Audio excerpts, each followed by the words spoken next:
di AgriTalks. Kali ini saya Hanifa selaku host Talkshow AgriTalks akan membawakan tema menarik mengenai petani urban. Nah, di sini saya juga sudah bersama dengan narasumber-narasumber keren nih. Teman-teman sebelumnya tahu nggak sih kalau di Yogyakarta ada banyak sekali kelompok tani di perkotaan yang menanam tanaman di pekarangan rumahnya untuk memenuhi kebutuhan harian.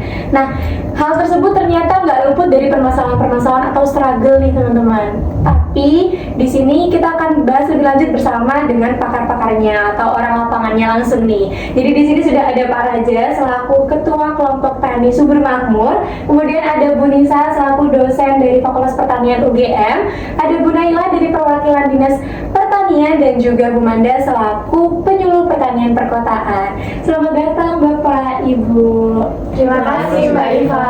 Sama-sama. Nah, karena sudah hadir, gimana langsung kita tanyain aja ya teman-teman ya. Mulai dari Pak Raja nih. Saya mau tanya kira-kira Bapak sudah berapa lama sih menjabat sebagai Ketua Kelompok Tani Subur Makmur?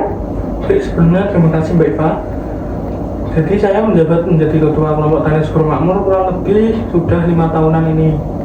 5 tahun berjalan ya Bapak ya. Nah, 5 tahun itu bukan waktu yang sebentar ya teman-teman. Jadi pasti banyak dinamika dan juga permasalahan yang terjadi. Kira-kira teman-teman penasaran nggak? Permasalahan apa sih yang terjadi? Kalau boleh tahu Pak Raja, permasalahan yang sampai detik ini masih belum terselesaikan atau belum menemukan solusinya itu permasalahan apa Bapak? Jadi dari pengalaman saya di lapangan kurang lebih 5 tahun ini yang masih menjadi permasalahan yang belum bisa diselesaikan adalah dari koordinator dan koordinasi yang ada dari koordinator sendiri dengan anggota kelompok tani. Karena kelompok tani Subur Makmur sendiri kan berada di kota ya. Di kota kan tidak semuanya punya waktu luang di pertanian. Jadi berarti cuma sampingan aja di sektor pertanian. Jadi masalah kurang lebih komunikasinya masih kurang antara koordinator dan anggota itu sendiri, anggota pertanian. Jadi permasalahannya tentang komunikasi dan Iya. koordinator gitu ya, peran koordinator seperti itu teman-teman. Nah, saya jadi penasaran nih, kira-kira permasalahan yang dialami oleh Pak Raja ini juga dialami oleh petani-petani urban lain atau enggak? Kita langsung tanyain aja ya. Bu Manda selaku penyuluh pertanian perkotaan, kira-kira permasalahan ini apakah juga dialami oleh kelompok tani yang lain begitu ya Bu? Oke, sebelumnya terima kasih. Saya sangat setuju dengan permasalahan yang sudah disebutkan Bapak Raja selaku salah satu ketua kelompok tani ya. Karena dari pengalaman saya sudah menyuluh di beberapa wilayah itu masih banyak petani-petani para anggota kelompok tani itu yang mengeluhkan kayak komunikasi di antara koordinator dengan para anggota ini tuh masih sangat kurang. Jadi kayak para anggotanya itu masih bingung kayak di kelompok tani kita tuh ada kegiatan apa aja sih gitu. Jadi mereka tuh masih tidak tahu gitu mengenai kegiatan yang ada di kelompok taninya. Jadi gitu. karena kurangnya komunikasi dan koordinasi tuh banyak anggota yang masih blind gitu ya, bingung kegiatannya tuh apa aja kayak gitu. Nah, kira-kira dari pengalaman Ibu selama menjadi penyuluh, ada solusi yang terpikirkan nggak untuk memecahkan permasalahan ini? Kalau solusi untuk permasalahan ini mungkin kita bisa mengadakan pelatihan untuk para koordinator. Nanti di pelatihannya itu bisa dibuat di dalam bentuk rapat rutin gitu ya. Jadi nanti kita bisa mengundang para koordinator itu. Nanti di situ kita mengajarkan bagaimana sih cara menjadi koordinator suatu kelompok tani yang baik itu seperti apa, dan bagaimana sih cara menyampaikan informasi yang baik kepada anggotanya sehingga anggotanya itu tidak hilang arah ya. Oke, itu teman-teman, nggak hilang arah. Nah, pastinya untuk menyukseskan solusi ini butuh peran dari berbagai pihak nggak sih Bu? Kira-kira pihak mana aja Bu yang bisa terlibat untuk menyukseskan dan menjalankan solusi ini? Yang pertama tentu aja kita butuh para koordinator ya sebagai sasaran dari rapat rutin kita ini. Terus selain itu kita juga butuh bantuan dari Dinas Pertanian nih untuk memberikan dukungan. Dan juga kita butuh bantuan dari pihak akademisi untuk membantu kita mencarikan solusi dari permasalahan ini tuh yang baiknya tuh seperti apa. Oke, karena sudah disinggung nih tentang dinas dan juga akademisi, kita langsung tanyain aja ke beliau-beliaunya nih. Dari Bu Naila sendiri selaku perwakilan Dinas Pertanian, kira-kira sudah ada program yang dicanangkan yang relevan dengan solusi ini atau belum Bu? Baik, terima kasih sebelumnya. Kalau dari Dinas Pertanian sendiri, kami sudah mengadakan pelatihan bagi anggota kelompok tani di Yogyakarta ini. Nah, selain itu kami juga memberikan insentif nih.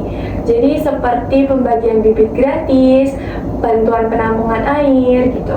Nah, jadi kami membantu agar petani-petani itu semangat gitu, agar anggota kelompok taninya ini pada hadir gitu. Terus juga agar kelompok taninya ini maju seperti itu. Oke, biar semangat dan gak hilang arah juga gitu ya. Nah, kalau dari dinas sudah ada solusi seperti itu, saya jadi penasaran kira-kira di dunia akademik nih apakah permasalahan yang ada di lapangan ini relevan dengan yang diajarkan kepada mahasiswa ataupun berdasarkan riset-riset yang sudah dilakukan oleh para akademisi gitu. Apakah relevan Ibu atau ada sedikit perbedaan atau mungkin malah ada masukan terkait solusi yang lain? Oke, baik. Sebenarnya terima kasih Mbak Iva. Di sini saya sangat senang sekali nih mendengar dari sudut pandang berbagai arah nih ya. Dari permasalahan tadi itu koordinasi ya Pak. Ya. Nah dari situ kalau di situ berdasarkan riset-riset terdahulu ini sebenarnya ada apa namanya teori SMART. Jadi di situ ada specific, measurable, action, kemudian ada time bound juga. Jadi di situ nanti pihak-pihak terkait itu mengkolaborasikan nih dari permasalahan-permasalahan di lapangan dan juga teori tersebut. Jadi nanti ketika sudah dikolaborasikan, insya Allah ini bisa menjadi solusi. Gitu. Oke, jadi teman-teman ada teori namanya SMART. Nah, karena sudah mendengar dari Bu Nisa mengenai teori tersebut, juga bantuan program dari dinas yang disampaikan Bu Naila dan juga solusi yang sudah dipaparkan oleh Bu Manda, kira-kira harapan apa sih yang Bapak Raja inginkan setelah mendengar dari insight dari Ibu yang sudah diberikan tadi? Baik, harapan saya ke depannya ya masalah koordinasi ini bisa segera selesai. Seperti kan tadi ada kegiatan kayak rapat rutin itu, semoga nanti bisa pada ikut hadir dan mengetahui apa sih yang bisa solusi yang dapat dipakai untuk menyelesaikan masalah ini. Oh, oke. Jadi mungkin juga tadi karena ada insentif dari dinas Ya. juga bisa membangkitkan semangat gitu ya Bapak biasanya ya. Pada semangat kalau ada insentifnya. Iya, mungkin itu teman-teman solusi dan juga inovasi yang bisa diberikan untuk mengatasi permasalahan di pertanian perkotaan. Nah, saya mengucapkan terima kasih banyak pada Pak Raja, Bu Nisa, Bu Naila, Bu Manda atas insight-nya yang luar biasa pada pagi hari ini mengenai permasalahan pertanian urban, teman-teman. Nah, di sini mungkin dari Bu Nisa atau Bu Naila atau Bu Manda atau Pak Raja yang memberikan closing statement? Oke, di sini mungkin saya memberikan sedikit penutup nih. Yang pertama tentunya saya berterima kasih juga atas insight baru dari sudut pandang Pak Raja sebagai Ketua KT, kemudian Bu Naila dari sudut pandang pemerintah dan juga Bu Manda dari penyuluh. Di sini kita bisa tahu permasalahan-permasalahan di pertanian itu apa, dan semoga kedepannya ini bisa menjadi riset baru buat kami dan kami bisa mencarikan solusinya seperti itu. Oke, terima kasih banyak Bu Nisa. Nah, nggak kerasa teman-teman, kita sudah di penghujung acara perbincangan kita kali ini.